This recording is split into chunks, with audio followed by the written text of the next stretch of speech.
Enfim, né? Vamos começar, que tem muita coisa pra gente comentar no vídeo de hoje. Vejam só. Ontem, eu acho que para surpresa de ninguém, a própria imprensa já havia noticiando sobre isso, pontuando até que Mendonça era um ponto fora da curva na atual composição da Suprema Corte. O entendimento do Mendonça dificilmente seria o entendimento da maioria. E aí a maioria fechou o entendimento que as redes sociais, elas são, né, serão responsabilizadas por conteúdo de terceiro. É a vida, né? É a vida. Ai, aquela tipo de decisão que eu me pergunto, né? Será que estamos diante realmente do fim da internet? Eu quero acreditar que não, mas... Enfim, né? A observar o que vai desenrolar nos próximos dias. Mas vamos continuar. Como vocês podem ver aqui, né? Ontem, o Guilherme Caetano lá no Estadão informava assim: Google vê risco de censura em ação de Marco Civil no Supremo e faz rodada de conversas em Brasília. E veja só, normalmente quando a gente ouve falar da Google se movimentando, falando alguma coisa, quem normalmente se expressa em nome da Google é o Fábio Coelho, que é o presidente da Google no Brasil. Para vocês entenderem a dimensão do que está sendo tratado, não foi o Fábio Coelho, né, o presidente da Google no Brasil, que foi tentar, né, falar com as pessoas, amolecer o coração delas. Quem estava no Brasil é um cara chamado Kent Walker. Não parece o nome de brasileiro, né? Não parece Fábio Coelho. Enfim, ele é presidente de assuntos globais da empresa. Vocês entenderam a magnitude do que nós estamos lidando. Enfim, a turma diz que enquanto avança o julgamento no Supremo sobre a constitucionalidade do artigo 19 do Marco Civil da Internet, o Google tem feito uma rodada de conversas com representantes dos três poderes em Brasília para tratar do assunto. Kent Walker, presidente de assuntos globais do Google, encontrou-se na tarde desta terça com o ministro Cristiano Zanin. Eu acho que não adiantou muita coisa, né? Walker vê risco de censura na direção que o julgamento vem tomando. 5 dos 11 ministros já defenderam ampliar as obrigações das Big Techs na moderação de conteúdo. O tribunal também precisa definir se e em que casos as empresas de tecnologia podem ser punidas por publicações mesmo quando não houver ordem judicial para tirá-las do ar. O que implicaria uma moderação de conteúdo mais rigorosa. Aspas. Há uma oportunidade de conversar com algum dos ministros sobre isso e, novamente, esperamos que haja um equilíbrio razoável entre a liberdade de expressão total e a responsabilidade social, mas não queremos que isso se transforme em censura. Não queremos ter que retirar as suas reportagens de nossos serviços, afirmou Walker, jornalista, durante o almoço promovido pelo Google nesta tarde em que o Estadão foi convidado. E, não, eu acho que não é um tema muito difícil de entender, inclusive as dificuldades técnicas de você lidar com postagens na ordem, né, de centenas de milhões ou bilhões. Quantos vídeos são postados aqui na plataforma diariamente? Quantos posts no Facebook são feitos, no Instagram são feitos, no Twitter são feitos pelos seus usuários ao longo de um dia? Você conseguir ter uma ferramenta para lidar com tudo isso é realmente assim assustador, mas eles querem, o judiciário quer que isso aconteça, né? Pelo bem da democracia brasileira. O americano defende o artigo 19 do Marco Civil, segundo o qual as plataformas só devem retirar o conteúdo do ar quando houver uma ordem judicial, e sugere uma trinca de temas pelos quais as plataformas deveriam ser automaticamente responsabilizadas. Aí veja, ele está até falando aqui um meio termo. Não, você pode até responsabilizar a gente para nós entrarmos em campo. Nós iremos fazer moderação de conteúdo sobre ameaça à democracia, incitação à violência e ameaça a crianças e adolescentes. Eu já acho meio complicado, né? Essas empresas fazerem um monitoramento de discursos que ameacem a democracia, porque está cada vez mais difícil você falar algo sem colocar a democracia em xeque. Rapaz, você falou mal do Lula, daqui a alguns dias vai virar um ataque à democracia. Meio que já tá assim, né? Mas o que está sendo sugerido na corte é uma noção muito mais ampla do dever de cuidado que não está muito bem definida, e da forma como nossas ferramentas funcionam, teríamos que remover muito conteúdo, incluindo conteúdo politicamente valioso, para evitar o risco de responsabilidade por algo que ultrapassasse os limites. Para Walker, é preciso ponderar onde traçar a linha da remoção de conteúdo no espectro entre a liberdade de expressão e a potencial censura.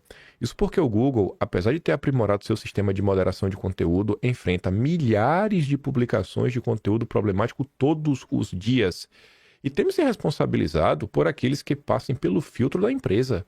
Hoje, em cada 1.000 visualizações no YouTube, um em cada 1.000 viola as políticas internas da empresa, enquanto a taxa era de 1 a cada 100 anos atrás. Então, assim, eles já conseguiram melhorar muito.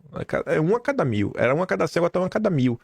Tá? Já diminuiu para 0,001 para 0, desculpa, antes era 0,01 e agora está 0,001.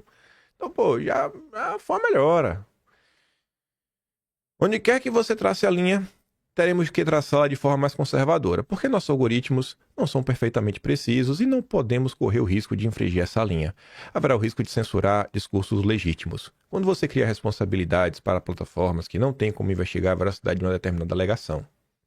Então, assim, você é responsável por isso. Cara, eu não tenho como verificar se isso é verdade ou mentira, se está ameaçando ou não, então eu vou passar o facão. Eu não quero ser responsabilizado. Eu realmente não sei. A gente já pisa em ovos constantemente, medindo palavras. Eu já omito inúmeras palavras. A tendência é que a gente, daqui a alguns dias, vai conversar por mímica. Porque até linguagem de sinais, talvez eles consigam interpretar. Então, a gente vai ter que começar a usar mímica daqui a alguns dias. Mímica mesmo, é o que eu tento fazer. Para tentar rir, né? Sobreviver a essa nova era da internet. Vai fazer o quê? Vai bater de frente para gritar? A gente tem que arrumar um jeito de sobreviver. Jogar a toalha que eu não vou de jeito nenhum. Vamos aí tentar moldar, né? Se adaptar a essa nova era. Enfim, aí veja como são as coisas. Esse texto aqui diz muito sobre o que a gente vai falar. Não o conteúdo dele, mas a análise do texto no momento que ele é escrito, por quem ele está sendo escrito. O seu Carlos Andreasa é um daqueles gênios brasileiros da turma do núcleo duro do Clube do Livro, que era ele, Felipe Moura Brasil, Alexandre Borges, outras figuras aí renomadíssimas da internet brasileira. E assim, é a típica galera que cospe no prato que comeu. Ele ficou um tempo na frente de uma editora, nem vou falar com a editora para não dar moral para ele. E aí, foi nessa editora que publicaram alguns livros do Olavo de Carvalho, o mínimo que você não precisa saber para não ser idiota, né? Que é um compilado de artigos do Olavo por temas, que quem faz isso é o Felipe Moura Brasil. Então os caras ganham destaque, ganham dinheiro, mas foram dos primeiros a virar as costas, a apoiar perseguição, a apoiar censura contra a direita. E aí, depois do Andreasa e seus amigos fomentarem todo esse cenário catastrófico, e eles verem que a censura está chegando neles, ele dá aquele clássico cavalo de pau, bota a mão na cabeça e me pergunta: meu Deus, o que é que está acontecendo? Não podemos aceitar, pelo amor de Deus. Ministro Barroso, Marco Civil da Internet existe e cabe a Barroso lamentar ou largar a toga e concorrer ao parlamento. Agora, senhor Andreasa, agora, depois de todos esses anos, será o caso de lembrar contra a malandragem de que haveria um vácuo legislativo. Não, a lei existe. Desde 2014, o Marco Civil da Internet está aí, né? Boa legislação, produto de longo debate público. Eu odeio o jeito que o Andreasa escreve. Ele bota vários apostos e um aposto com hífen. E ele quer escrever assim de um jeito diferentão. Texto horrível de ler. Mas enfim, ó. Lei em que consta, sim, a responsabilização de plataformas por conteúdos publicados por terceiros. Responsabilização não automática.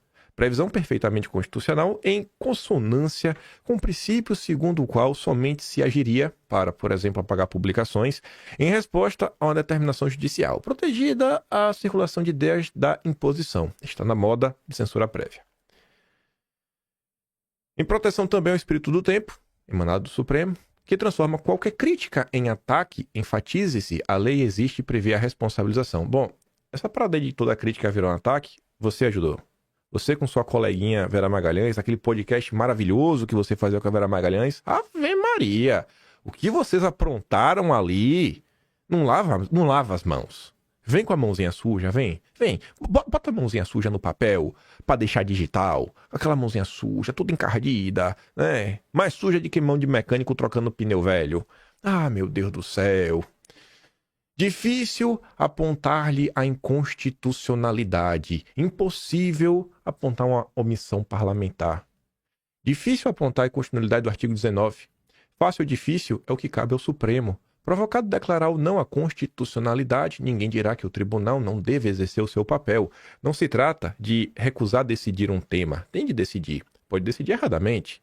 O problema, o vício, é instrumentalizar o controle de constitucionalidade para criar ou estabelecer regulações. A lei existe, pode estar defasada, mas isso não a torna inconstitucional. A lei existe. Existência que preenche o espaço do qual seria a tal omissão. A lei existe, pode ser alterada, atualizada, talvez mesmo devesse ser aperfeiçoada. E o papel disso, em tese, é do parlamento. Esta é a distinção republicana que se enfraquece. O lugar de fazer, de reformar leis, é o Congresso. Também o lugar de não fazê-las. A lei existe, mesmo que não existisse. O que se chama de omissão parlamentar consiste em expressão de inconformismo ante a prerrogativa do Congresso decidir não legislar. O que se chama de omissão parlamentar é uma posição. A omissão legislativa é uma posição legítima. O legislativo somos nós, a expressão máxima da democracia representativa e encarna os limites, os conflitos, os impassos, o que há na sociedade. Quanto o parlamento é a Corte Constitucional, dispara acusações de omissão para invadir o terreno de outro poder e deitar normas que prevalecerão até que um Congresso legisle. Vocês, assim, eu fico sem palavras para descrever isso. Eles parecem não lembrar de tudo que eles fizeram para empoderar o judiciário brasileiro a partir de 2019. Foi surreal. Durante o Fique em Casa, retirando cada pequena decisão da Presidência da República, impedindo Bolsonaro, impedindo o governo federal, entregando para governador, prefeito, para o judiciário, para, sei lá, seu Zé da padaria, todo mundo podia tomar decisões menos Bolsonaro. E batendo palma, destruindo as prerrogativas do presidente da República, enfraquecendo a presidência da República, falando maledicência. Aí agora eles estão em choque. Porque esta é uma decisão que é impossível não alcançar nossos amigos isentões. Ao presidente do Supremo, cabendo lamentar o largando a toga, né? Ele pode também se candidatar à cadeira no parlamento. O que o Supremo, ora, faz é usurpar a competência. As pensatas do ministro sendo manifestações de autoritarismo. É simples assim, essa é a verdade. Tá, beleza. Muito lero-lero. Aí, esse daqui é até melhor. Esse texto aqui parece que o Diogo Schelp plagiou a amiga do Deltan Dallagnol, Lígia Maria. Não só do Deltan, né? De toda a nata da direita brasileira. Nossos grandes jornalistas e comunicadores, quase todos amigos pessoal da Lígia Maria. Até frequentam o mesmo grupo, assim, sensacional. Né? Aquela Lígia que falou que tem que rechaçar o bolsonarismo e depois falou que não é para politizar o tema da censura, só porque os bolsonaristas defendem. Aí vem o Diogo Schelp, você lembra dele, da Jovem Pan, carequinha? Ser moderado significa reconhecer que os radicais podem ter razão sobre a censura. Agora chegou neles. Agora que chegou neles, eles estão falando que os bolsonaristas têm algum tipo de razão. Sim, gente, eles estão falando dos bolsonaristas. Ele vai deixar claro ao longo do texto. Precisou a censura chegar neles. Para eles pedindo, por favor, gente, vamos parar de ver o que os bolsonaristas estão falando. Aí ele cita o Norberto Bobbio, um jurista italiano. Que o Norberto Bobbio, certa vez, falou o seguinte, ó. Eu sou um moderado porque estou plenamente convencido da máxima antiga de que no meio está a virtude. Com isso, não quero dizer que os extremistas estão sempre errados. Eu não faço isso porque afirmar que os moderados estão sempre certos e os extremistas estão sempre errados seria pensar como um extremista. Ou seja, é autoprejudicial, além de ineficaz, combater grupos radicais adotando como postura rejeitar tudo o que eles dizem. Eles podem ter razão em algumas questões específicas, ainda que pelos motivos errados. Até na hora de falar que os bolsonaristas estão certos, ele tem que falar que está errado. Mas os motivos são errados. Mas vocês estão certos, mas os motivos são errados. Nos últimos tempos, a direita radical, representada por Bolsonaro e seus aliados e seguidores, vem reivindicando para si a bandeira da defesa das liberdades em geral e mais especificamente da liberdade de expressão. Não, ninguém está reivindicando. Ninguém. Em nenhum momento a direita reivindicou isso. A única coisa que Bolsonaro e seus apoiadores fizeram foi defender a liberdade de expressão. Só isso. E por defender a liberdade de expressão, a sociedade começou a enxergar que é Bolsonaro e seus seguidores que levantam a bandeira da liberdade de expressão. Essa bandeira foi dada. Ninguém foi lá reivindicar. Os bolsonaristas são paladinos seletivos do direito à manifestação do pensamento. É mesmo, é? Tá bom. O bolsonarista censura, deve ser isso. Seus líderes escondem mal o fato de que, para eles, a liberdade de expressão é uma ferramenta democrática muito útil para minar a própria democracia. Meu Deus, democracia. E se tivessem sido bem-sucedidos no intento de interromper no nascedouro o atual mandato presidencial de Lula, certamente encontrariam meio de calar as vozes contrárias. Pronto. É um futurólogo. É um futurólogo. Eles iam censurar todo mundo. É análises futurológicas. Saber de tudo isso, porém, ele sabe isso, nem aconteceu, um cenário hipotético, mas ele sabe. Então, não importa. Saber de tudo isso, porém, não justifica fechar os olhos para o avanço da censura no Brasil. Não é o suficiente para fazer da nossa realidade uma ditadura, como diz os radicais. Não é. Eita. Eu fico me perguntando, na hora que prenderem o primeiro jornalista do consórcio, como é que vai ser a reação?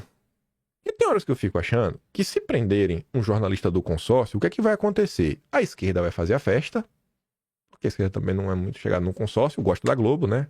Mas se não for da Globo, aí prende, a esquerda tira a onda, a direita tá sendo perseguida por essa gente há anos, vai celebrar também, e aí? Aí vai ficar lindo, né? Vai ficar maravilhoso. Eu falo, irmão, o que adianta, velho? Eu vou lutar mais pra quê? Estão me perseguindo aí há 4, 5 anos. Vocês não abrem a boca pra falar de mim, sabe? Não vou bancar o herói honrado, não. Se vai catar coquinho. Na hora, eu quero ver como é que vai ser a reação do povo se um dia um jornalista do consórcio for preso por escrever alguma coisa que não podia ter escrito. Mas enfim, né? Nós fizemos para nossa realidade de ditadura, como dizem os radicais, mas sem dúvida tem o poder de enfraquecer a democracia. Ela tá fraca, mas não é ditadura, né? É só uma democracia bastarda, como o próprio Estadão já definiu. Aí reclama, né? Não é de hoje que o problema se apresenta, quem trabalha com jornalismo tem que dar décadas com a censura judicial, né? E vem piorando, aí aquele chororô todo. Mas enfim, por muito tempo, condenações abusivas nesse território, inclusive aquelas que promoviam censura prévia, eram derrubadas em instâncias superiores do judiciário. Isso começou a mudar em 2019, e começou a ser feito contra a direita. E vocês começaram a aplaudir, porque era para defender a democracia, né? É o que vocês falavam. Não mais. O Supremo, antes um anteparo para a liberdade de expressão, agora dá o mau exemplo e toma decisões com consequências profundamente danosas para o livre mercado de ideias. Um consenso insidioso começou a formar-se na corte, a corte máxima do país, e passou a se esparramar nos tribunais inferiores, o que há décadas perigosas, o que há ideias perigosas em circulação que precisam ser coibidas. Nem que para isso seja preciso impor mecanismos de remoção de conteúdo online em massa, né, ou calar seus potenciais autores a priori, né, censura prévia. Se até censura prévia encontra amparo nos votos de ministros do Supremo, como esperar equilíbrio dos magistrados de primeira instância ao julgar casos envolvendo liberdade de expressão? Condenações como a recebida pela jornalista gaúcha, que revelou salário acima do teto de uma juíza, ou pelo humorista que contou piadas ultrajantes, se tornaram cada vez mais corriqueiros.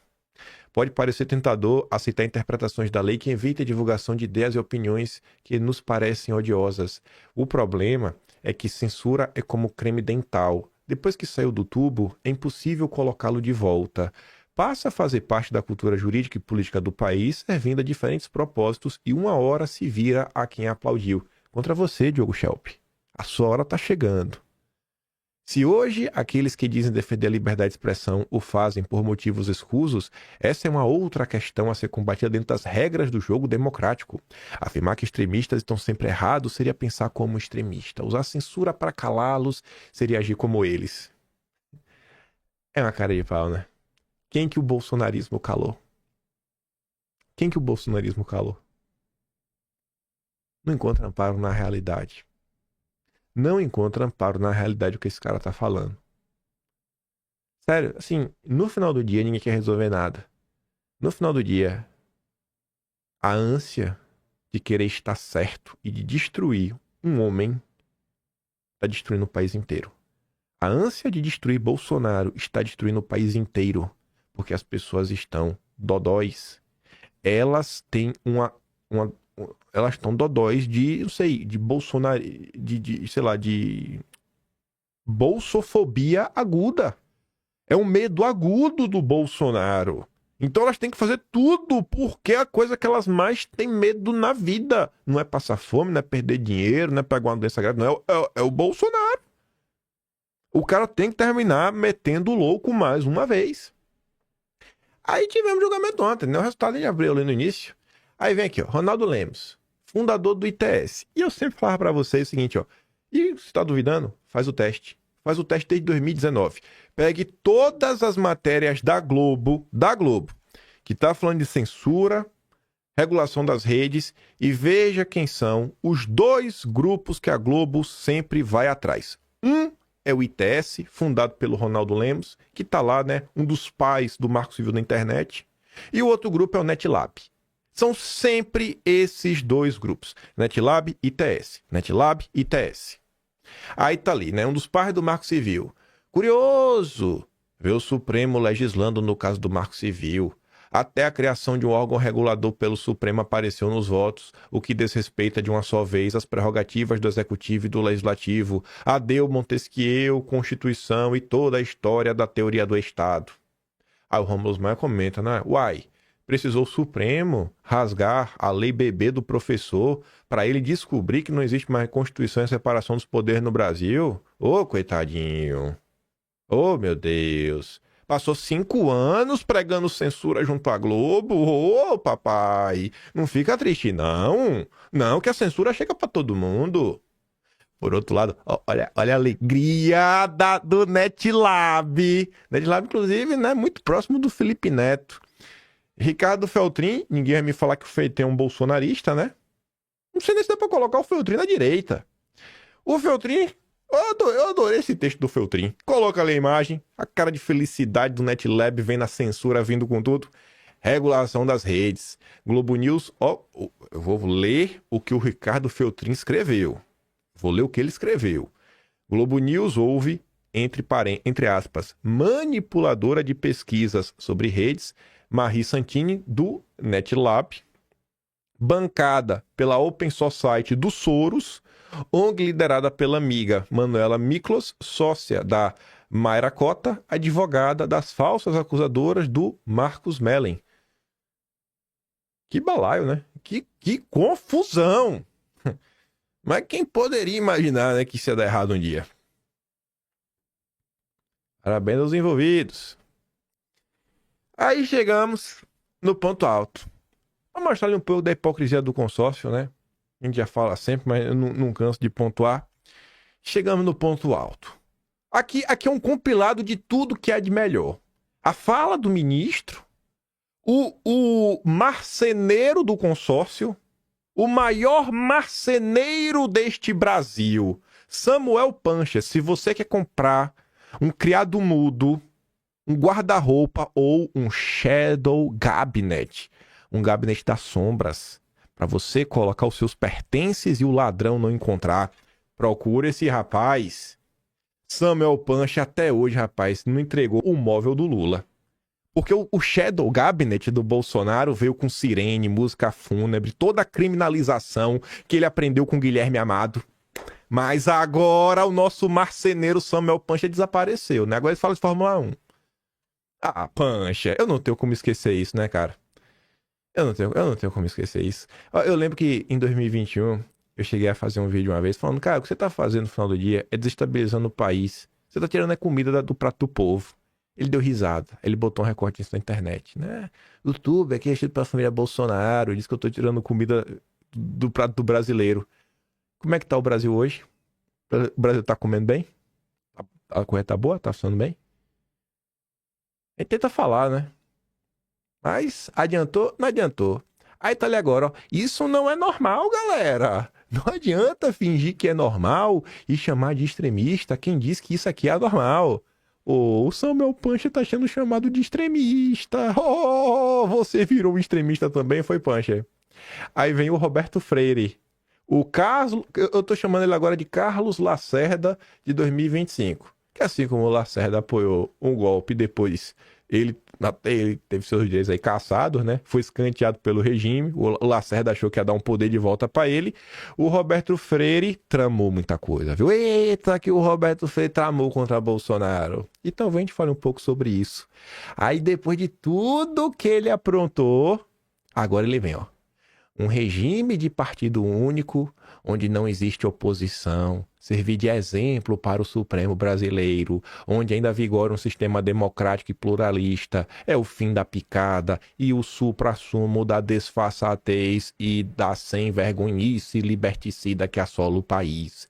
Estão assumindo o ditado que o ministro entusiasta da democracia chinesa desconhece o autor, do Deng Xiaoping, que pragmatismo afirmas.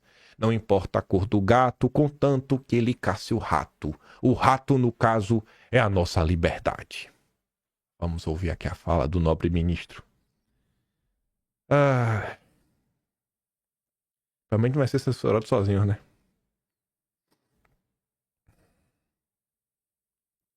Cadê? Acho que é um consenso entre nós de que é preciso uma entidade. E isso é fundamental. Um pouco na linha, nós todos hoje somos admiradores do regime chinês, né? Do Xi Jinping, né? Que diz assim, o importante é que a cor do gato não importa, o importante é que ele caça o rato, né? E essa coisa do público... Essa frase do Deng Xiaoping. Deng Xiaoping, né? Então, e é muito difícil hoje saber bem a natureza de várias entidades. Nós todos hoje somos grandes admiradores. Tem a galera que vai ficar, acabou, é o fim da internet. Irmão, eu vou sobreviver. Eu sou um sobrevivente, não posso fazer nada aí. Tenho certeza que de alguma forma eu vou sobreviver. 2022, quando veio, né, o furacão chamado eleição, nossa! Aí veio começar, né? Começou a vir as notificações, né? Os processinhos junto ao TSE. É porque eu ficava ali, na boa. Até hoje, eu comento assim por alto, mas nunca trouxe aqui nada em vídeo, ficar mostrando nada. Foi indo. Na hora que veio a AIGE de desinformação, que me colocava no centro de toda a desinformação, o civil basicamente mais procurado do país, eu era o primeiro nome depois porque se apresentou Bolsonaro, dos filhos, do Braga Neto, depois eu falei, pronto. O que eu vou fazer agora? E aí que eu vi, rapaz, o povo tá aqui no... O povo foi... Um monte de gente parou no porque apareceu no vídeo. Eu falei, agora eu tenho que mudar a forma até como faço o vídeo. Por muito tempo, eu fiquei evitando trazer um tweet ou outro do pessoal mais à direita.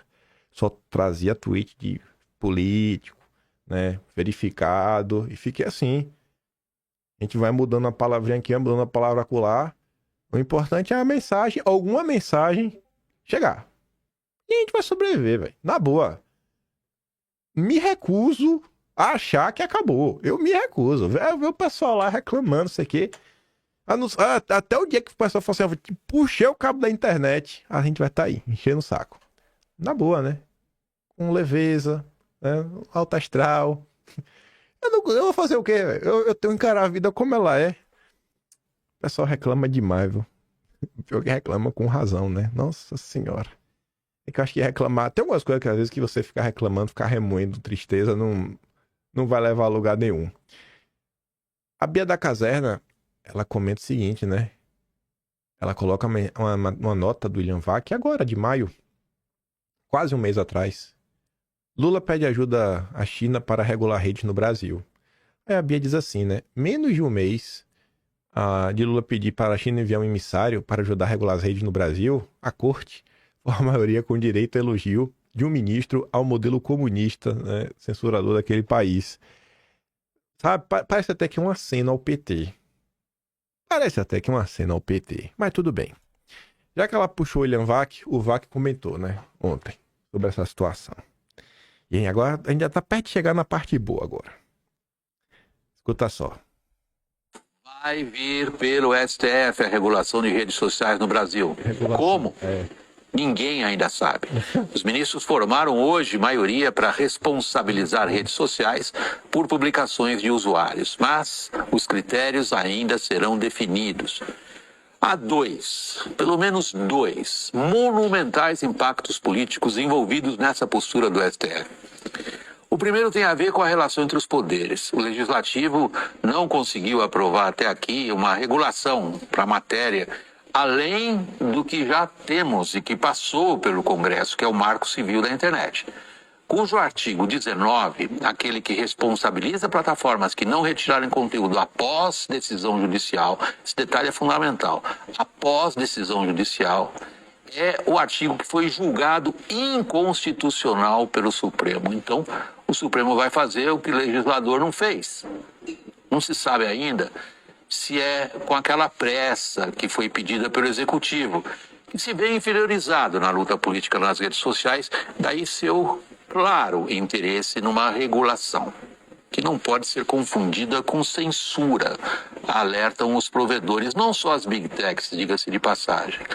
Ou seja, onde está aquela linha que determina quais conteúdos têm de ser removidos sem que se cometa censura ou se restrinja a liberdade de expressão? Cadê essa linha? Cadê? Nem o STF sabe. Ainda?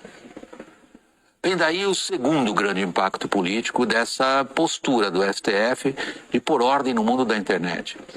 Essa discussão se dá no Brasil num contexto político no qual o STF e o Executivo são vistos como parceiros numa empreitada que visa coibir a ação de adversários políticos, de um e de outro. É nada. Portanto, muito distante do tal do consenso do qual falam os vários integrantes do Supremo. Qualquer que seja o cálculo, ou qualquer que seja a intenção dos ministros do Supremo, essa tão sensível questão da regulação de redes sociais, essa questão parece estar caminhando por um conjunto de regras confusas, de difícil aplicação.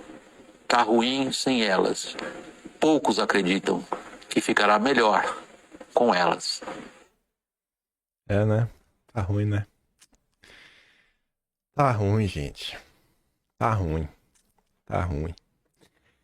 Aí, quando eu vi isso ontem, essa fala do ministro, na hora eu já lembrei de uma coisa que eu falei, tenho que trazer aqui em vídeo para relembrar do pessoal. Porque tem algumas coisas, alguns eventos acontecendo no Brasil que não são de hoje, que são eventos cíclicos, que seguem se repetindo. E não são eventos que vêm de 2019 para cá. Não é só de 2019 para cá. A gente pode não ter uma direita como se tem hoje no Brasil, né, há 10, 20 anos atrás. Mas a gente já teve alguns grupos que se posicionaram mais numa posição antissistema. E eles depois desapareceram. Vou pegar o caso mais conhecido de todos, que é o Enéas. Cadê todas aquelas pessoas que votaram no Enéas? Eu quero acreditar que várias delas, não vou falar que todas, várias delas realmente tinham esse sentimento antissistema. Nada foi feito, o movimento desapareceu. Se for voltar depois alguma coisa, meio naquela linha ali no pós-2013. Por quê? Alguma coisa de errado aconteceu? Mas enfim. Antes de falar sobre a cor do rato, a cor do gato, veja só como são as coisas, né? O país que quer regulamentar as mídias levava a sério o Sleep Giants, que prometia caçar fake news, e o Sleep Giants foi condenado por fake news. No caso aí contra a Jovem Pan. Que coisa, né? Aí a Folha de São Paulo detalha, né? Instituição sem fins lucrativos, criada com o objetivo de combater o discurso de ódio, desinformação. A entidade publicou em 2024 um post com áudio editado do jornalista Carlos Aros, da Jovem Pan, segundo o qual ele supostamente dizia que não houve ataque ao Congresso e às instituições no 8 de janeiro. A juíza Marina San Juan Melo afirmou que na sentença que o movimento com recorte malicioso prendeu a edição e descontextualização de um conteúdo jornalístico, apresentando de forma a sugerir posicionamento diametralmente oposto ao efetivamente manifestado durante a transmissão original quanto a invasões aos prédios públicos. Enfim. Só um parêntese, e é o último, eu prometo. Tá passando no Twitter, visto daqui, ó. O Brasil precisa acordar. O PLP 112, o novo Código Eleitoral, tramitando no Senado não é uma simples reforma. É uma tentativa de oficializar a tirania do judiciário e calar de vez qualquer oposição. O artigo 859 é o maior absurdo, prevê quase 7 anos de cadeia para quem estimular a recusa ao processo eleitoral. Mas o texto é vago, não define o que é estimular nem o que é recusa. É a porta aberta para a censura total. Não tem como dar certo, né? Uma coisa dessa. Mas enfim. Vamos voltar no tempo. 14 de agosto de 2020. 2020 era o quê? Era no bissexto? Era no bissexto, né? Assim como foi 2024. Eu sei que foi bissexto porque minha irmã nasceu no ano bissexto em 96. Se 2020 ficar fácil, né? Então, 2020, além de ser um ano bissexto, era um ano de eleição. Eleição municipal. Agosto. O que acontecia em agosto de 2024? Eu acho que eu não preciso trazer nenhum print aqui, nem abrir o Atlas, para vocês lembrarem de todos os ataques e desgastes que Bolsonaro sofreu. Inclusive, é em agosto de 2024 que o Robin do Sérgio Moro, eu ia usar outra palavra, mas já vou me precaver aí para o ambiente de censura. O Robin do Sérgio Moro, né? O seu bate-amigo, Deltan Dallagnol, inventou a fake news do acordão para desgastar Bolsonaro. 4 anos antes, o que é que o Brasil vivia em 2020? Talvez você não tenha memória, mas a gente vivia o início da escalada das ações. As ações, você tem que ter isso na sua cabeça, as ações judiciais contra a direita, elas começam após o Moro sair do governo por conta da forma como ele saiu, com o que ele denunciou. A disfarçatez do Moro chegou a ser tamanha que o Moro vazava para a imprensa o seguinte, vazou quando ele saiu. Olha a mensagem que Bolsonaro me mandou, dando a entender que Bolsonaro queria manipular a Polícia Federal para si. Como era a mensagem? Era uma matéria da Cruzoé, que Bolsonaro falava aqui, ó, esse daqui é um exemplo. Só que, qual era o contexto da mensagem que Bolsonaro mandou? Bolsonaro não estava... Era uma matéria que falava o seguinte, né? Polícia Federal vai para cima, depois do Bolsonaro, deputados, isso, aquilo, outro. Bolsonaro não estava preocupado se a Polícia Federal estava indo ou não para cima de deputados e apoiadores. A preocupação de Bolsonaro era como esse tipo de notícia está sendo vazada para o antagonista, que sempre foi visto como aliado de primeira hora do Moro, tanto que quando o Moro saiu ele vai escrever na Cruzoé. Esse era o questionamento de Bolsonaro. Ele estava preocupado com os vazamentos seletivos de informação. Moro vendeu que Bolsonaro estaria preocupado com as operações. Tanto que quando Moro sai do governo, no dia que Moro sai do governo, o ministro, que vocês conhecem muito bem, ele desceu uma ordem que não poderia modificar a equipe que tomava conta do inquérito. A equipe que tomava conta do inquérito naquela época não é o cara que está aí agora em destaque, que é um delegado, que muita gente fala mal dele. Não, era outra pessoa. Era um delegado que chegou em Brasília pelas mãos do Moro, que tinha anos de trabalho junto ao Moro. Não só na Lava Jato, mas apareceu no caso do Banestado. Delegado este que também é amigo do Deltan Dallagnol, delegado este que Moro e Deltan Dallagnol nunca abriram a boca para falar dele. Mas ele não tá mais no caso. Ele até acho que ele tá adido em outro país aí, fazendo missão internacional, um negócio desse. Enfim. Aí, assim como agora a gente tá vendo, tudo tá acontecendo, o desgaste em torno de Bolsonaro, como a gente viu agora nas eleições, a tentativa de chutarem Bolsonaro, jogar Bolsonaro na lata do lixo, em 2020 teve esse mesmo movimento. Em vez de ser Pablo Marçal, você tinha Sérgio Moro. Faz um M. Era o M do Moro, M do Marçal. Inclusive, o emojizinho que o pessoal usava era um M azul. Botava no nome no Twitter. Aí você tá vendo o ministro Gilmar Mendes falando do Deng Xiaoping. 14 de agosto de 2020, em defesa da Lava Jato. Eu vou ler aqui o início, ler o que o Renato diz e ler a segunda parte. Sim, já li recomendações aqui e ali de que devo escrever sobre assuntos variados e não apenas sobre corrupção.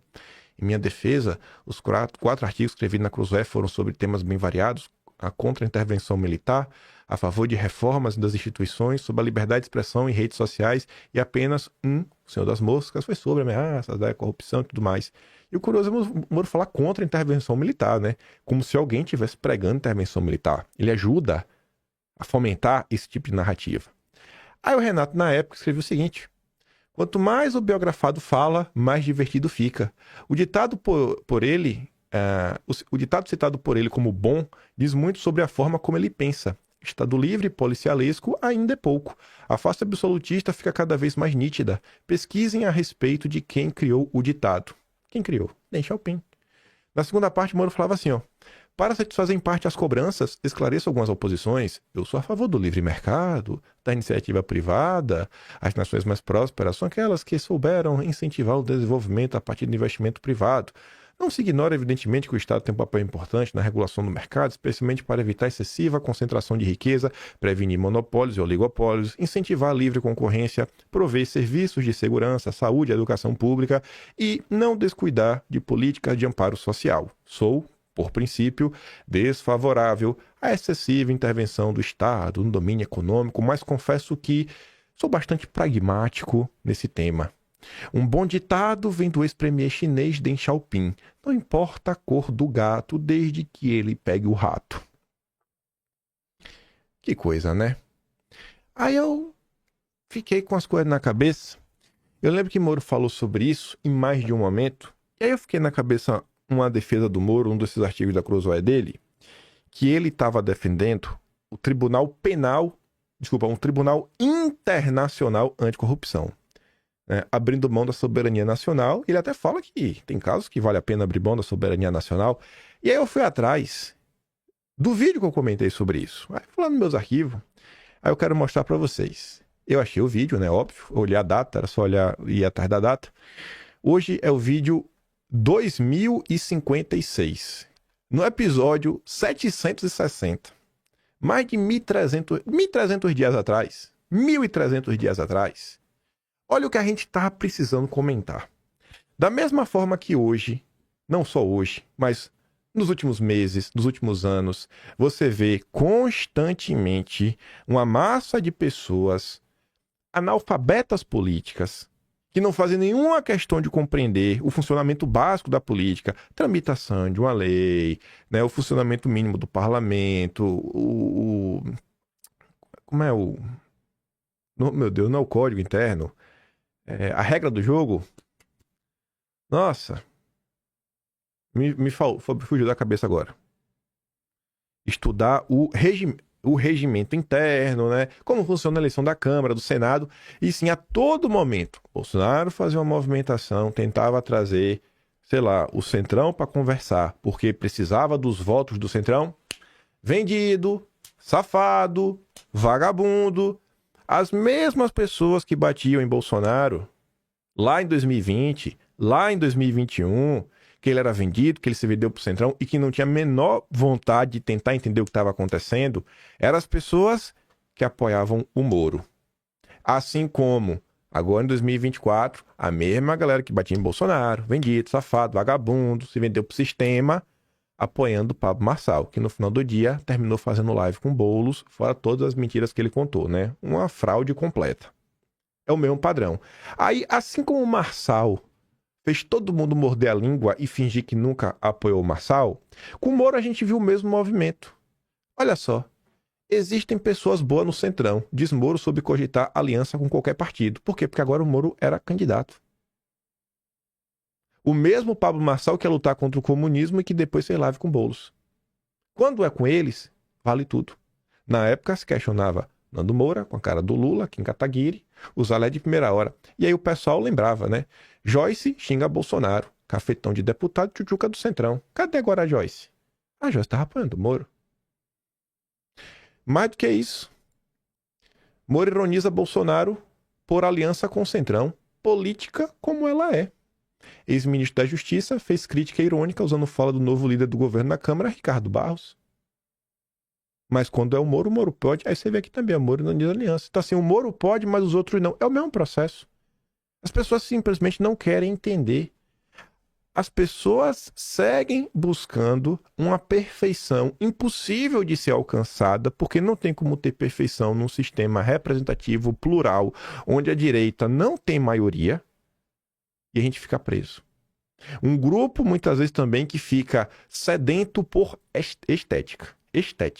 Não basta Bolsonaro, sei lá, ser honesto. Ele tem que parecer que ele é lavador de alma. Que se ele não lavou a alma, ele não presta.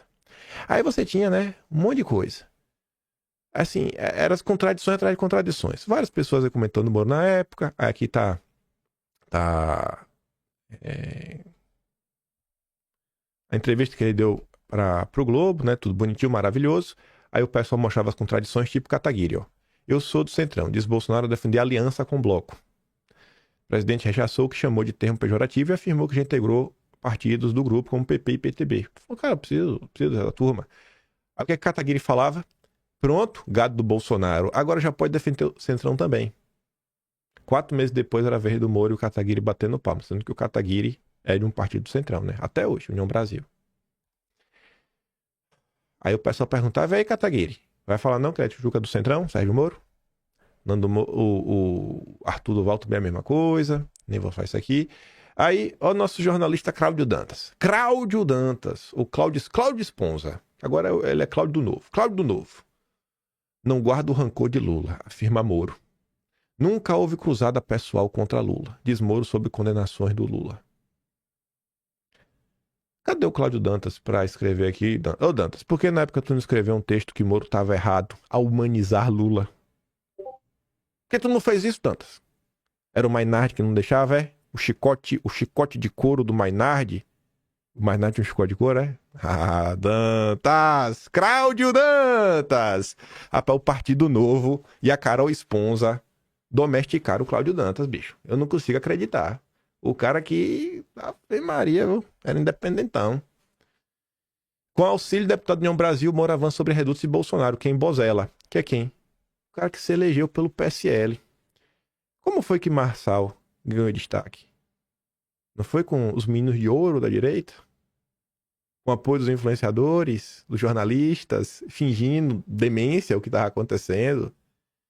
E você vê que são ciclos que vão se repetindo. E eu não tô falando isso daqui só para relembrar do Moro e do Marçal. Vocês vão entender qual é o meu ponto. Calma que a gente vai chegar aí no julgamento de Bolsonaro. Eu falei que o assunto regulação das redes chegava lá.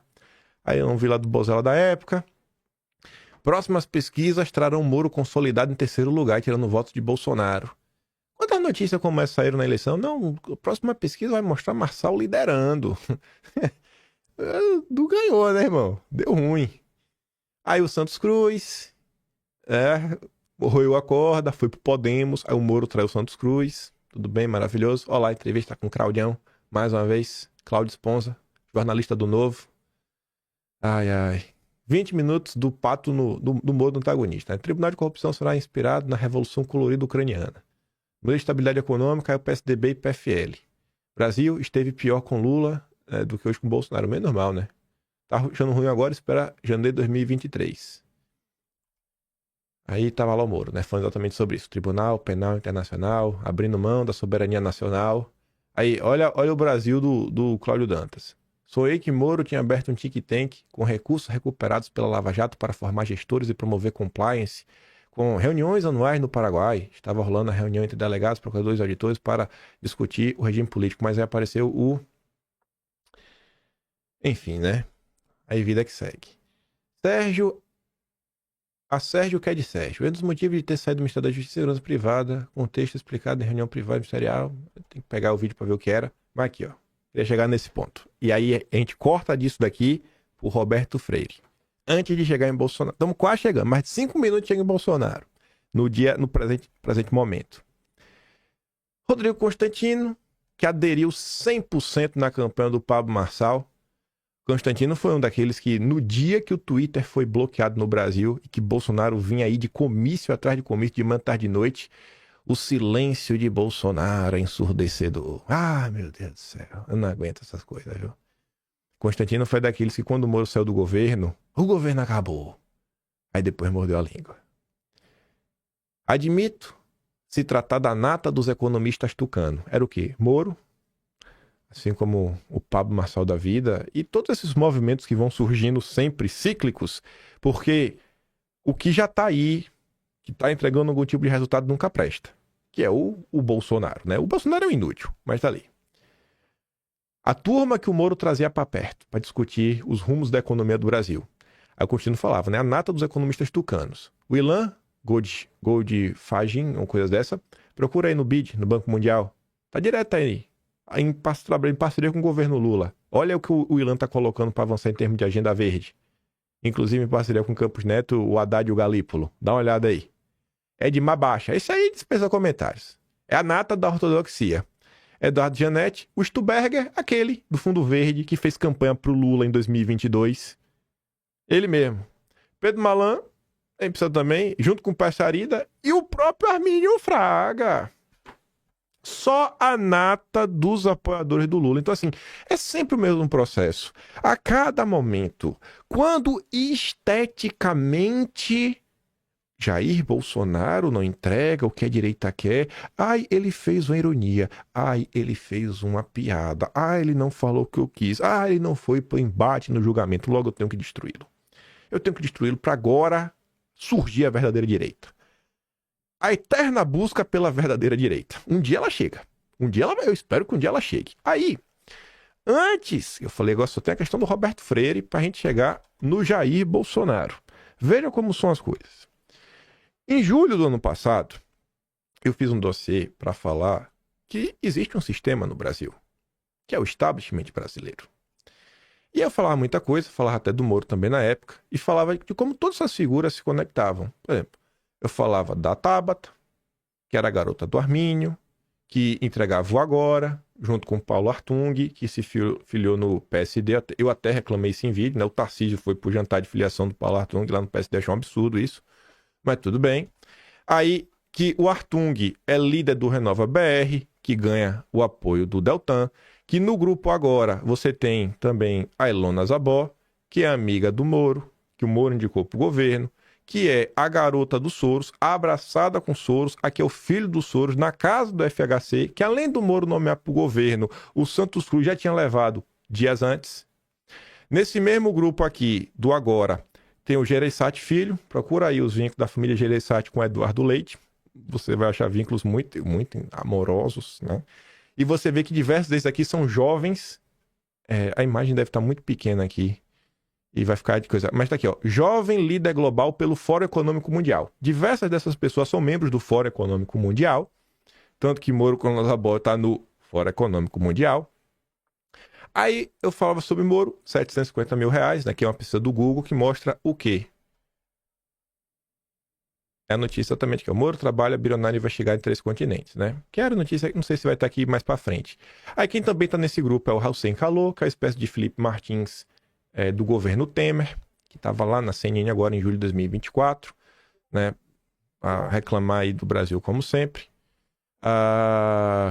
Tabata Amaral, né, na cúpula do FHC. Aí o Lauro Jardim comentava do Moro, seu primeiro trabalho, o trabalho do Moro, 750 mil. Maravilhoso. E quem arrumou o trabalho pro Moro, né? Valfrido Vardi, o amigo do Boulos. Quer ver se tem alguma foto com o Reinaldo Azevedo. Não tá, mas eu que faço promo com o Reinaldo Azevedo. Aí você tem... Cadê? Volta pra cá. Corta de volta pro Hussein Kalou. Ah, não. Corta pra 2023. Você lembra da decisão? Do acordo de leniência, né? do ministro Dias Toffoli? Quem entrou com a ação, né, foram os partidos políticos. PSOL, PCdoB e tudo mais. Mas quem assina? Qual advogado que é a assinação do PSOL, PCdoB, etc.? Valfrido Vardi, o cara que contratou o Moro. Aí, corta de volta para esse lindo post. Luciano Huck, sendo compartilhado por Paulo Artung, que se filiou no PSD do Kassab, que o Tarcísio foi para o seu jantar, sendo compartilhado pelo Hussein Kalou. Já tentando promover, né, o Luciano Huck como candidato. Aí o Luciano Huck estava lá, escrevo na Folha, precisa mudar, colocando um candidato, ganhando apoio do Hussein Kalou, todo mundo junto, misturado. Aí tá lá o Hussein Kalou postando. Aí você chegava aqui, ó, deixa eu ver. Aliança sem reservas. 27 de novembro de 2020. Voltamos pro período do Moro, Deng Xiaoping. E agora chega o Roberto Freire, que agora está preocupado com a censura. Agora o Roberto Freire está preocupado com a censura. Porque em 2020, o mesmo Roberto Freire estava aqui, ó. Roberto Freire, presidente do Cidadania, partido que flerta com Luciano Huck e Sérgio Moro, diz que para derrotar Bolsonaro em 2022 é preciso reunir todas as forças que se opõem ao presidente sem vetos. Então, assim, a gente chegou aonde chegou, primeiro, porque o sistema é podre, porque o sistema é uma coisa só, age em conjunto, age como grupo, e o que se chama de direita no Brasil repete o mesmo movimento, talvez desde antes do doutor Enéas, de que a cada 6 meses, qualquer coisa que existe é como chiclete velho. Perdeu o sabor, cospe e procura um novo Big Big. É sempre assim, é um padrão, é um ciclo. Todo mundo presta, menos Bolsonaro. E se você acompanha a eleição de 2018, até chegar no ponto de concordância que tinha que ser Bolsonaro candidato, não, tem um Amoedo, porque o Amoedo é um banqueiro, ele tem 400 milhões, mas o Amoedo é mais preparado, tem um Mourão, todo mundo prestava, menos Bolsonaro. Então, assim, é o tempo todo, é o mesmo tipo de comportamento. Ele segue se repetindo. Aí disse, né, o Moro lá estava se reunindo no seu clipe econômico até com o Armínio Fraga, que está aqui, ó, junto com o Luciano Huck, Lona Zabó. Quem foi procurar o Luciano Huck? O Moro. O Moro que foi atrás do Huck, não foi o Huck que foi atrás do Moro. Aí tá ali, né? Moro e Huck negociam aliança, visão 2022, tudo em nome da paz. Só que quando você volta no passado, em 2017, o mesmo Roberto Freire, o Carlos Lacerda de 2025, que tá falando da censura.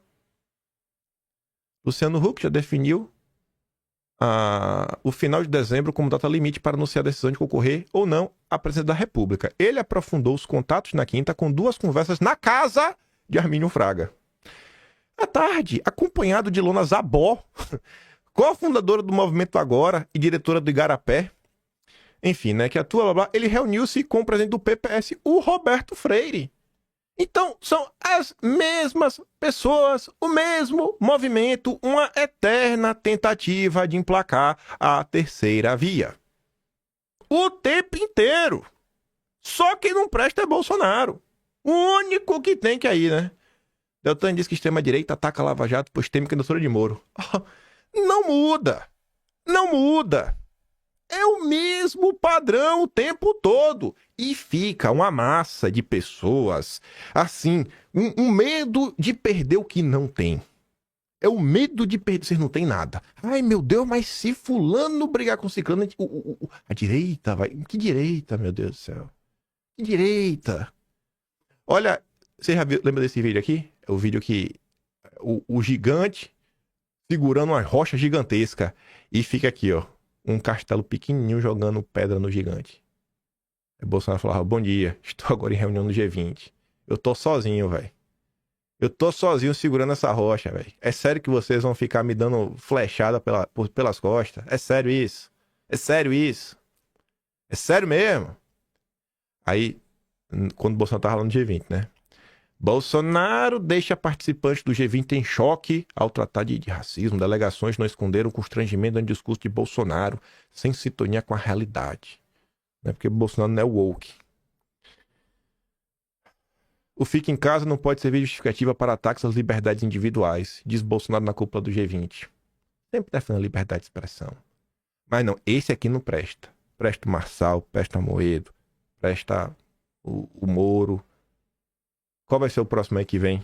Qual o próximo candidato aí? É o Zema que é bom, é o Tarcísio que é bom, é o Caiado, que é o próximo aí? Que todo mundo presta. Menos o vagabundo do Bolsonaro. Aí o Felipe Martins, né? Na época que podia twittar. Ontem, durante a cúpula do BRICS, Bolsonaro reiterou sua determinação de lutar pela reforma das organizações internacionais como a OMS para que prevaleça no mundo pós-fica em casa um sistema internacional pautado pela liberdade, transparência e pela segurança. Não podemos permitir que a comunidade de países seja guiada por tecnocratas desconectados das realidades nacionais, promotores de agendas próprias e supostamente porta-vozes de uma vontade universal. Os interesses de cada nação é que devem guiar a atuação dessas organizações. Lá estava Bolsonaro, na vanguarda da multipolaridade, como diz aí, né, alguns setores, ou pregando a defesa da soberania nacional, uma agenda nacionalista, não, país em primeiro lugar, mas ele não presta.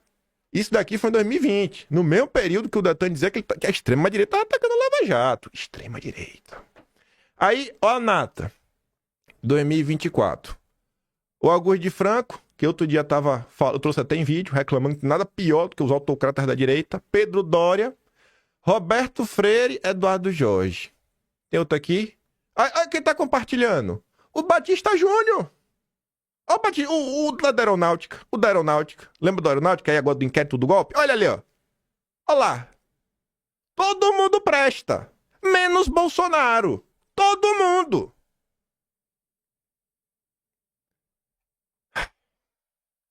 Aí agora a gente chega no presente.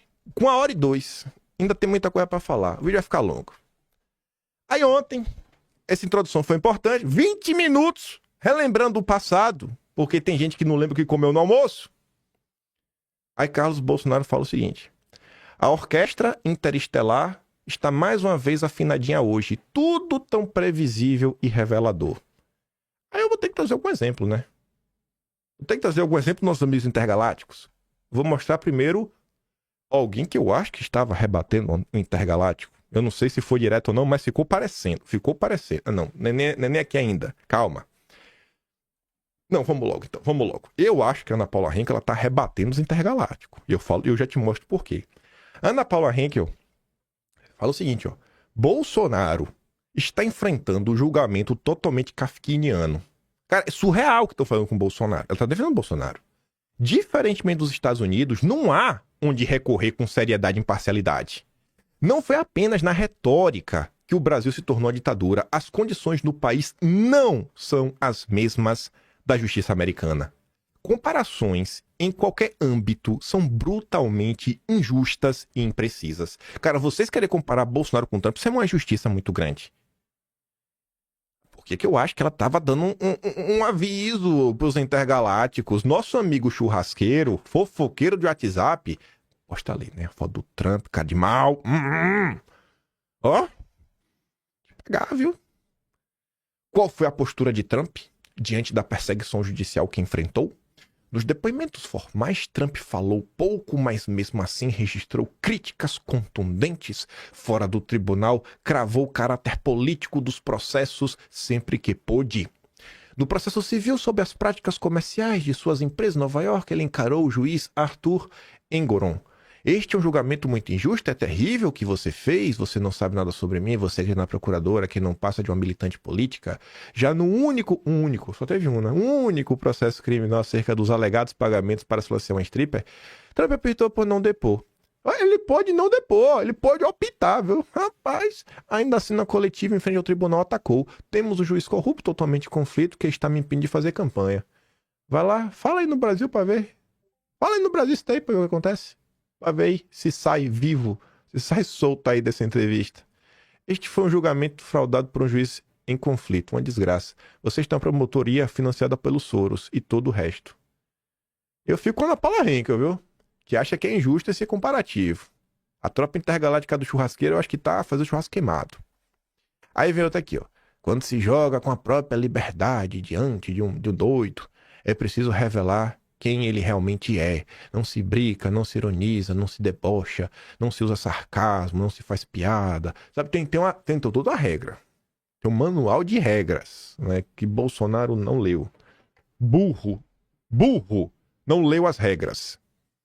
Eu nem vou terminar de ler, que as regras são muitas. A Atsuki fala assim, ó, rapaz, quando se joga com a própria liberdade, é preciso relevar e calcular em que posição você se encontra. Pessoas com esse tipo de pensamento talvez nunca tenham passado nada na vida que precisasse segurar a raiva, seu nojo, repulsa, para preservar a própria vida. Pessoas que se acham no direito de vestir a pele da outra e aprontar as normas que deveriam seguir sem estar por detrás de sua pele, desconhecem a arte de engolir respostas para não cuspir a própria vida. Ninguém quer engolir um sapo. Por 4 anos, Bolsonaro gritou, revelou, desmascarou e não perdeu a chance de mostrar ao mundo o mal que o ministro causa. Hoje está aí, com 70 anos, prestes a ser preso sem ter cometido crime algum. E, curiosamente, né, tá ali o estudo do Felipe Martins, do Ernesto, falando que Bolsonaro estava fazendo em 2020, 2021, no G20, no BRICS, sempre levando a palavra que as pessoas esperavam que ele levasse. Mas não presta, porque ele não seguiu as regras do Julinho.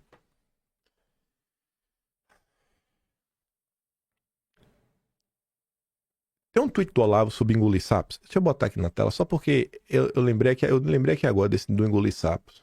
Eu até comentei em vídeo por esses dias. Deixa eu ver se foi nesse vídeo aqui. Deixa eu ver que eu acho que vem muito a calhar esse tweet do Olavo. Tweet do velho Olavo.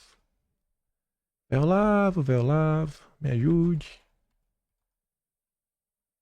Cadê você, velho Olavo? Cadê, rapaz? Foi por agora. Deixa eu ver. Achei. Ó. Que o velho Olavo falava, né? Desde o início dos movimentos de rua antipetistas, que sem me consultar, se apresentava com expressão politizada do meu trabalho pedagógico, achei que era uma ejaculação precoce. E agora, pelas briguinhas ridículas e pueris que dividem suas lideranças, sei que era o mesmo. Essas briguinhas pueris, gente, divisão, de liderança, isso mudou? É desde 2015. Você tá entendendo que eu tô falando que é cíclico? A minha mensagem aqui, se for chegar a algum lugar, é: vamos quebrar esse ciclo. Vamos quebrar esse ciclo. Vamos parar com essa pilantragem de uns e outros por aí. Porque não dá, a gente vai ficar até quando, né? Nessa, não, vamos unir a direita, é momento de união. A galera tá jogando contra há anos. Todos os movimentos que vieram antes, assim, desapareceram. Vocês vão querer começar um movimento novo do zero. Vocês vão querer começar um movimento do zero de novo. E vocês acham que esse novo movimento que vai começar do zero agora, sob nova liderança, vocês acham que esse movimento agora vai dar certo? Lá atrás não deu. Será que o movimento para dar certo não passa exatamente por esses momentos de altos e baixos, de constância, de melhoria, de aperfeiçoamento, de maturação para alcançar a maturidade? Vocês vão o tempo todo, a cada 2, 3 anos, vocês vão recomeçar do zero para lidar com o sistema, que é o sistema brasileiro. Vocês que me acompanham um pouco mais de tempo, por mais que você não tenha um entendimento profundo, eu acho que você enxerga que existem, que sejam algumas famílias que conseguiram derrubar o império e dominam o Brasil até hoje, que você consegue traçar a árvore genealógica deles e onde eles estão, o que eles fizeram, inclusive na política. Vocês acham que vocês vão conseguir enfrentar um sistema desse, reiniciando o movimento do zero a cada 2 anos? Porque a cada 2 anos surge uma nova liderança que precisa fazer com que Bolsonaro prove que ele não é um bandido.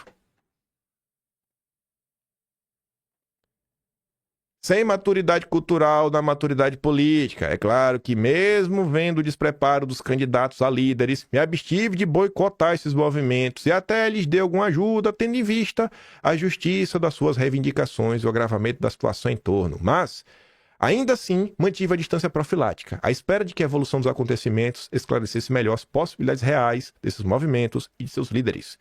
Hoje entendo que estes não estavam preparados para o sucesso popular que obtiveram. É inconcebível que alguém entre numa luta política com a cabeça cheia de moralismo exasperado e seu menor senso diplomático. O moralismo, perder de pé, falar as verdades duras, lavar a alma. Olha quanto tempo eu tô falando, não lava a alma. Para! Lava a alma dá ruim.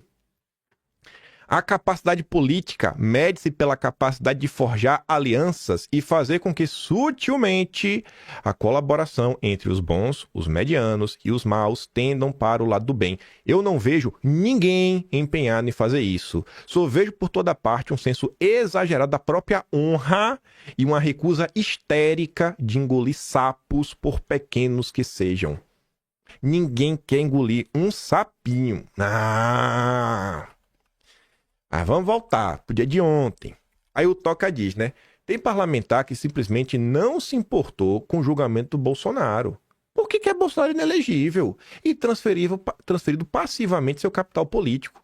Jamais esqueçam que havia possibilidade de reabilitar Bolsonaro caso houvesse o consenso e unidade ou simples respeito mínimo ao grupo e ao projeto político. Eu não sei se tinha chances reais, 100% de colocar Bolsonaro elegível. Mas eu sei que se tivesse realmente, desde 2023, um movimento coeso ao redor de Bolsonaro, apoiando a volta dele, a coisa tinha sido diferente. Não houve esse movimento. Não houve e segue sem ter. Mas houve quem, mordido pela mosca azul, os meninos de ouro, comedor de biscoito, né, dono de fábrica de biscoito, achasse injusto que Bolsonaro fosse o grande líder da direita e começasse a construir seu castelinho de areia em meio a uma das maiores crises da história nacional. Entenda, a candidatura de Bolsonaro em 2026 decidirá os próximos 20 anos do Brasil. Serão necessárias reformas institucionais, legais e judiciais. E isso pode ser feito com o povo, como grandeza política ou com a máquina burocrática nos massacrando. Eu não vou dar play aqui nesse áudio por causa do tempo, ainda quero mostrar mais algumas coisas, mas o cara da CNN, ele tá colocando aqui na mesa o que a Tsuki tá comentando. Eu mando esse áudio lá no Telegram e tu escuta pra ver se a Tsuki tá mentindo e eu tô mentindo. Se o cara não vai falar exatamente o que tá ali, ó. Bolsonaro consegue construir uma defesa para fora da corte, aspas. Bolsonaro contorna a imprensa. O que nós fazemos aqui agora, e até a autoridade do Supremo, mantendo a ligação direta entre ele e seus apoiadores. Esse é o elemento-chave. O bolsonarismo, como outras forças antissistema direita ao redor das democracias do mundo, tem sido prevalente no debate nas redes sociais. A percepção sobre os julgadores na sociedade brasileira não é positiva. Existe um alto grau de desconfiança de uma aliança política entre a corte e o PT. Não à toa, o maior adversário do Supremo estava ali, Jair Bolsonaro. Não à toa, o maior adversário do lulismo, do governo Lula III, é o Bolsonaro. É a força, a narrativa, das pessoas em conjunto trabalhando para contar uma história. Hoje, o mundo é movido por histórias. E quais foram as histórias contadas? Quais foram? Vamos aqui olhar primeiro os números dessa história. Assim como os nossos grandes deputados que silenciaram quando Eduardo Bolsonaro apareceu na capa da Veja, e sobre as coisas que Eduardo também fez, porque eles não querem ver surgir uma nova liderança. Eles querem garantir que a família Bolsonaro desapareça. Deputados do PT publicam mais sobre depoimento de Bolsonaro, mas direito de engajamento maior. Um total de 115 parlamentares fizeram publicações sobre o assunto. Entre eles, 50 eram petistas e 35 do PL. Teve mais deputado petista falando do julgamento do que gente da direita. Você acha isso normal? Nossos amigos lacradores, que tanto gostam de lacrar, eles lacraram menos que os petistas. O engajamento vai ser maior, por óbvio, porque as redes sociais da direita são maiores. A bancada do PL é maior. Tem quase 100. E só 35. E o curioso. Aí vem a turma da rede social, né? Podemos cobrar? Ou estaremos dividindo a direita? Teve mais deputado do PT, falando sobre o julgamento do Bolsonaro do que deputado do PL. Uns dizem que morre pelo Bolsonaro, mas não conseguem postar o mínimo sobre o julgamento dele. Bem controverso, né? Vão na página dos nossos deputados famosinhos e vejam quantos postaram algo. Querem se desvincular do Bozo sem perder os votos dos apoiadores do Bozo. O nosso azar é que o Marçal não foi citado no processo. Se tivesse, aí ia ter vídeo todo dia. Vídeo fundo preto, fundo azul, fundo verde, colorido, live. Ia ter tudo. É o Bolsonaro, né?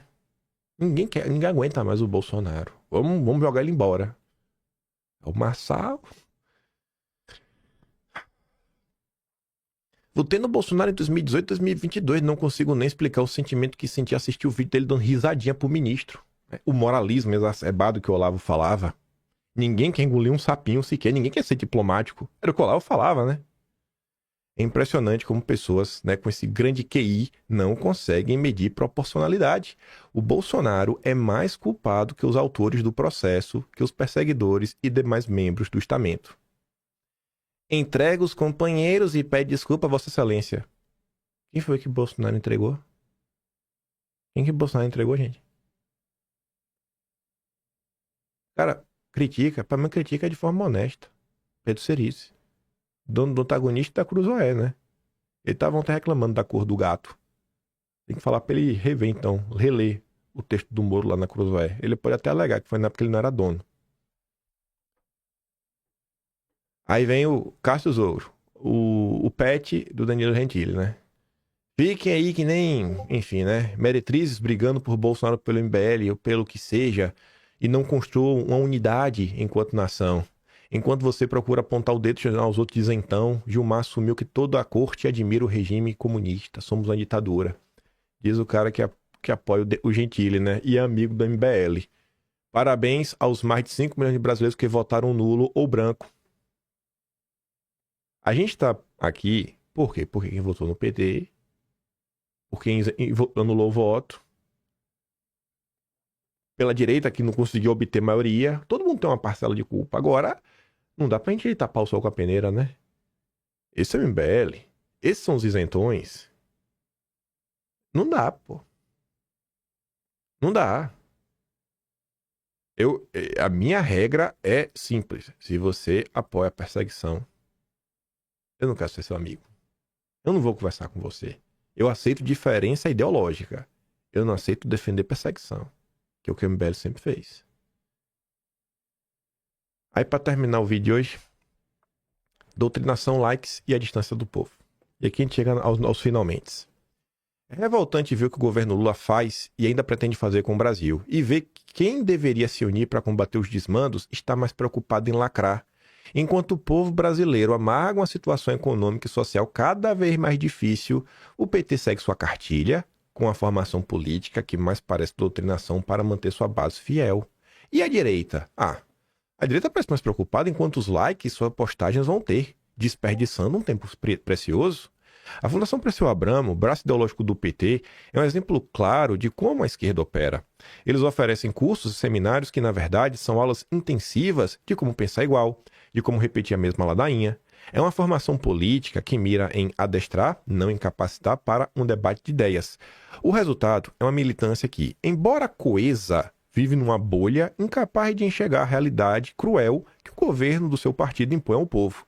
Essa formação é eficaz para o PT porque cria soldados fiéis, mas para a nação, esse tipo de formação de serviço. Não é esse tipo de formação que a gente almeja. Pelo menos eu não almejo para a direita. Eles falam a mesma língua, repetem os mesmos chavões e defendem o indefensável, enquanto o brasileiro comum se pergunta como vai pagar as contas no fim do mês ou se vai voltar para casa vivo e com todos seus pertences.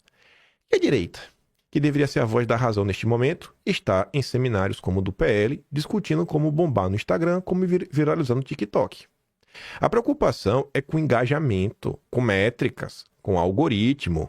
É como se a política tivesse virado um concurso de popularidade online. É inegável a força das redes sociais, mas a obsessão por likes está cegando a direita. Enquanto o povo sofre com a carestia,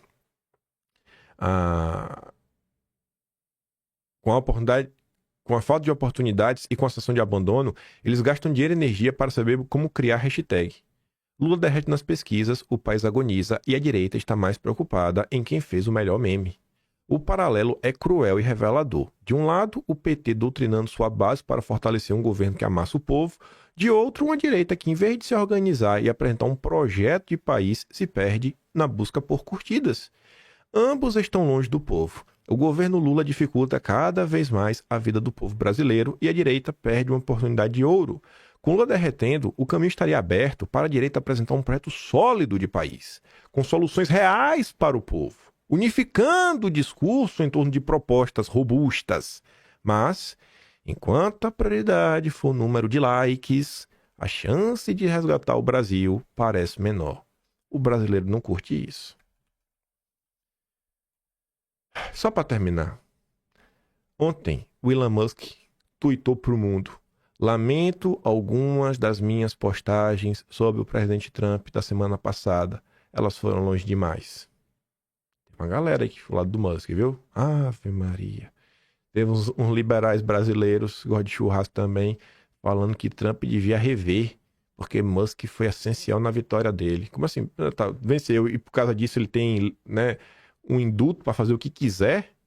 Pode atrapalhar, pode defender o impeachment do Trump? Ele tem esse direito só porque ele ajudou a vencer? Pera aí, pô. Pera aí, irmão. Pera aí.